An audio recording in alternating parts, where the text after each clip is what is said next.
I've already created a series of graphs and charts which are on a different worksheet, but for now I'm going to concentrate on conditional formatting.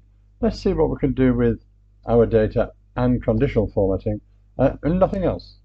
Then we'll take a look at sparklines, and then we'll look at the graphs and charts, the traditional graphs and charts. So conditional formatting first of all. It's entirely up to you what you do, of course, and how you do it. But conditional formatting on the home ribbon, I'm just going to mouse over for this one initially. So there we are, conditional formatting, data bars, and in my series, my example, blue, green, shocking pink, gold, light blue, and purple. Click on the blue one, and you've now got, for gross profit, a report. You don't have to like that because you don't have to do it. But if you like it, there it is. You've got all these numbers relative to each other now. Don't like it? Conditional formatting, clear the rules, clear from selected cells. Blank canvas, back to conditional formatting. Let's have a look at icon sets, arrows, all sorts of arrows, traffic light colors. Here you are, grayscale, shapes, traffic lights now. Traffic lights with a black border around them, ticks and crosses. There are segments. Free to choose any of these. Let's just choose one of them, the easiest one of the easy ones. Let's put this here. And we've got a traffic light system. However, is it perfectly clear why that's red, red, red, yellow or amber, and amber, and yet there are some green here and so on? Is it clear? No, it isn't. And the reason it's not clear is because we didn't explore it. So let's manage the rules. We've only got one rule here, which is this one. Let's edit it. And these are preset. These are the default values. So whatever these refer to, the scale is when the value is greater than or equal to 67%, it's green. Is that true? What do they mean by 67%? Because that's not. It means 67% of the scale of the numbers in this range. And you can change them. Feel free to overtype that. I'm not going to. Just for demonstration, be aware you can change these percentages to anything you like.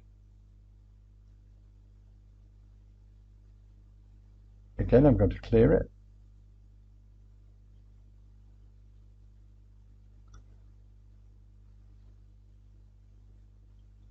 Color scales. Now, what does that remind you of? Again, you've got the same color. How are these green on the one hand, red on the other, and various shades of red and green in between? Color scales, go and explore them. If you do this, and if you close this up a little bit, let's make it look like that. Of course, we need to change the size of the font to see the figures. If you want to, this is like a heat map, isn't it? A heat map. And if you like heat maps, there you are, done with conditional formatting. Take the numbers out, hide the numbers by all means. It's entirely up to you. And of course, you can do the same with the return on total assets. Let's get rid of it. What else could we do? What you might do is this.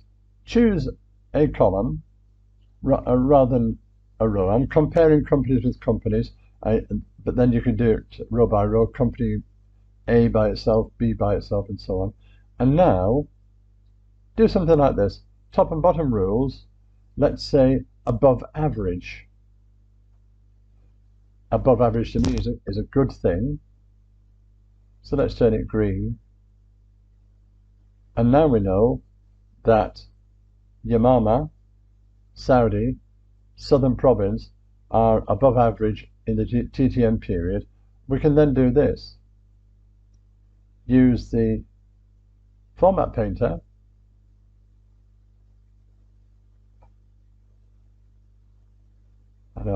I should be able to double click this, and I can press escape, and now I've got a view of which companies average not only within the sector but also over time. And you can see that Saudi Cement is above average for every period. Arabian, only one period. Yamama, 4 out of 5. And Yanbu, not at all. Tabuk, not at all. So they're not above average in any way.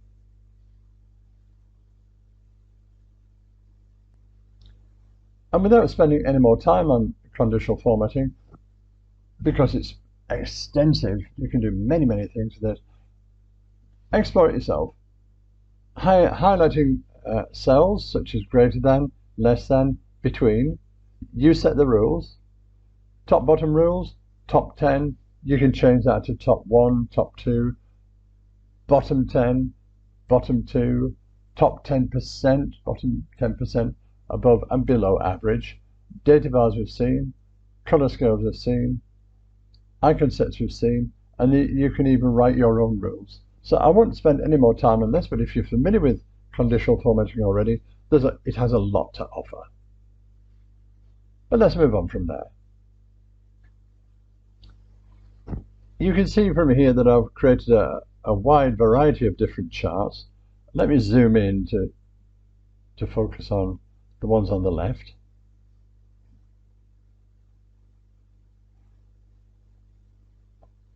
And of course, you're free to create anything you like. What I've got here then is TTM and 2022 appear highly correlated. So when you put TTM on the horizontal, 2022 on the vertical for gross margin, they come out almost in a straight line. That says that they are highly correlated. I think there's no surprise there, because there's a very good chance that TTM and 2022 overlap in time. 2022 and 2021 also highly correlated, but not so highly correlated as the previous one, but still highly correlated. Do I have a number for this, a correlation coefficient? No, I haven't. Maybe we'll do that. Maybe we won't, but you can certainly go and have a look at that. 2021 to 2020, highly correlated, better than those two. And 2020, 2019, again, pretty highly correlated, very highly correlated, better than the previous ones. All right, that's one set of graphs you can prepare. And next one, some of these are a little bit of fun, really. I did the radar chart, where it's the dates around the radar. Looks like a pentagon, to be honest, but it's a radar chart, because it's 5 periods. And what we can see with the menu is just one by one, how they all appear from a helicopter view. Put them all in a circle, essentially, and how do they appear? And what do we see? A lot of regularity, maybe differences in size to some extent, but then the blue ones here, Southern and Arabian, and certainly this gold one, Qasim, they are offset to the left to some extent. I drew another radar chart, this time with the companies around the outsides. That means this is an octagon, radar chart shaped by an octagon. And what do we see? 3 virtually the same to a large extent, but then again the blue one, is it the dark blue or the light blue, the mid blue, which is 2019, and the gold one, 2020, they're offset, they're stretched to the bottom right. What does that mean then? Learn to interpret these and see what that tells you. Helicopter view, company by company, period by period. I've got all of the companies along the horizontal axis, and then I've clustered them all by time period. So this is the Arabian TTM to 2019. This is Yamama TTM 2019. So you can see the progression of each one. Arabian, quite straightforward. Yamama, a little bit of a dip in the middle.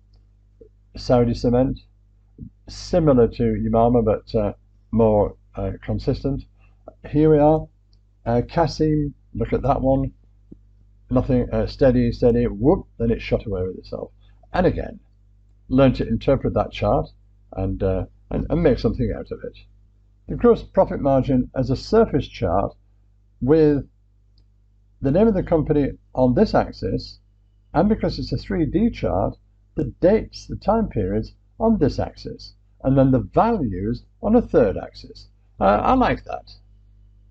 Is it easy to interpret? Probably not. Never mind. It can look good, can't it? I think it does look good.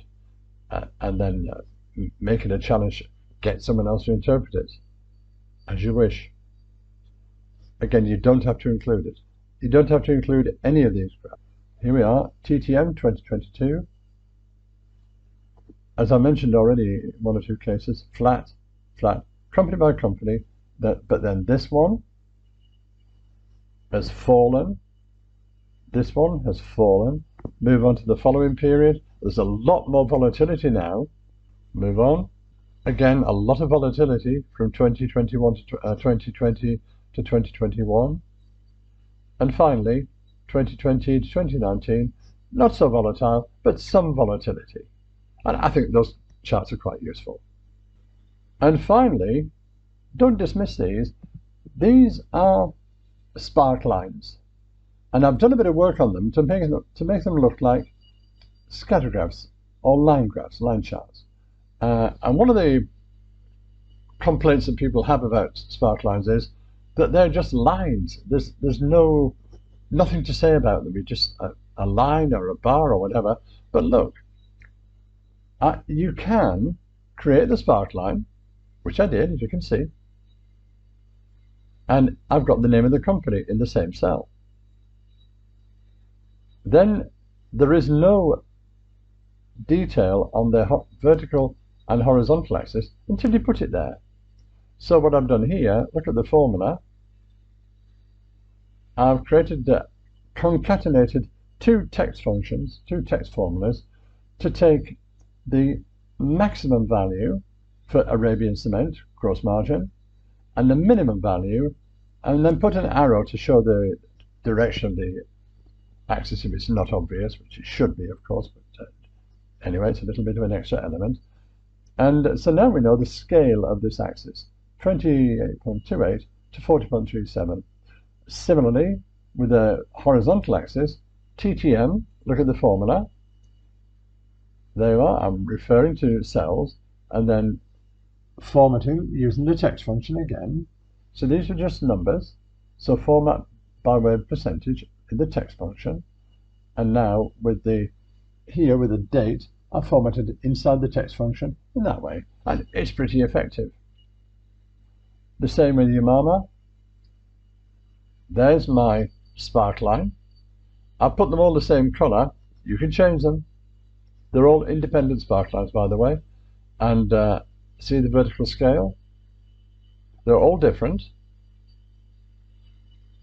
You can standardize that, by the way. Click on the sparkline's ribbon, axis, and you're free to play around with the scale. And if you do, they'll look different from this, but still, have I done a good job there? Are these effective? I think so. There's 8 of them altogether, all the way down there. I could move these 4 next to these 4. You can do the same if you wish. Typically, what people do is they create the sparklines next to the data. So in this example, you would find those sparklines here. Well, I didn't, because look, there's no room. There's no room there, And even if you expand it, that's a bad idea. This is why I've used my cascade. I prefer my cascade method, where I put all the sparklines in their own section or even on a different worksheet.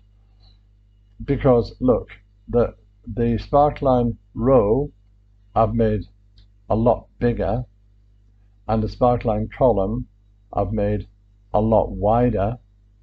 So I can do that when I put it in its separate section, and I can't do that when I put it in with the right next to the table of data. I think that's pretty effective. You can improve on that in all sorts of different ways by just putting a bit more thought into it. There we are. I've shown you 8 companies' results, real data, real companies, a whole variety of different techniques in there that I haven't discussed, but they're in the file that you can download, and then using the stack function, VSTACK function I should say, created that table, which I then expanded to provide a lot more information, gross margin, operating margin, and so on. And then finally, I'll just introduce this. I like to create rates of change ratios, and I will finish by showing you how I did that in this file. There it is.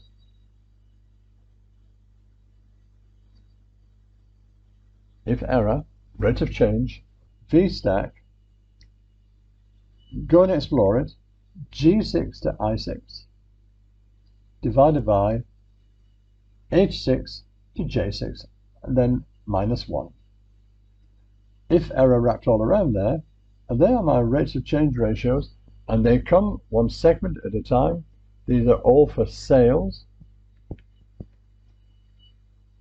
Row 9, now we see for gross profit. Didn't do cost of goods sold, but gross profit. Row 8. And go and see how they work. Then think about it. Could you do the common size statements? Answer, you could. Could you do any other ratios? Answer, yeah, limited only by the information that's provided by this, by finance.yahoo.com. Well, there you are. That's my review of the VSTACK function, done in a more comprehensive way than you've seen on all sorts of different YouTube videos anywhere else. So welcome and good luck with me, Duncan Williamson, signing off.